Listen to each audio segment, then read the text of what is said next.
Pemirsa, Menteri Pemuda dan Olahraga Republik Indonesia meresmikan lapangan basket bertaraf internasional di Kota Medan, Sumatera Utara. Menpora berharap dengan adanya gedung olahraga basket yang bertaraf internasional ini dapat menciptakan bibit-bibit atlet baru di bidang olahraga basket.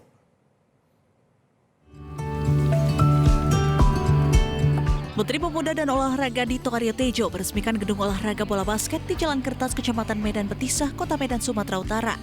Dito meresmikan gedung olahraga basket bertaraf internasional yang memiliki lapangan full court standar FIBA, lapangan 3x3 standar FIBA, gym area, dan tribun penonton yang berkapasitas 7 hingga 800 tempat duduk. Menteri Dito juga sempat mencoba lapangan dengan bermain basket. Ia pun sangat mengapresiasi gedung olahraga basket ini yang sudah bertaraf internasional. Dengan adanya gedung basket ini diharapkan dapat melahirkan bibit-bibit atlet di cabang olahraga basket, khususnya untuk Kota Medan dan Provinsi Sumatera Utara, yang nantinya dapat bertanding di tingkat pusat hingga di kancah internasional. Sementara itu, kedatangan Menpora ke Kota Medan dalam persiapan PON 2024 mendatang untuk mengecek kesiapan venue dan sarana prasarana yang nantinya akan digunakan PON 2024 pada 8 September mendatang di Sumut dan Aceh.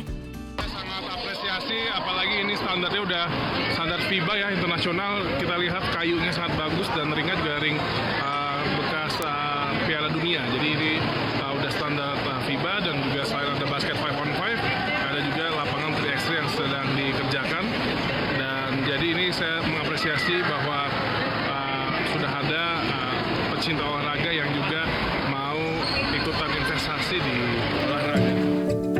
Dari Medan, Ahmed Afriansyah, Metro TV. Jelajahi cara baru mendapatkan informasi. Download Metro TV Extend sekarang.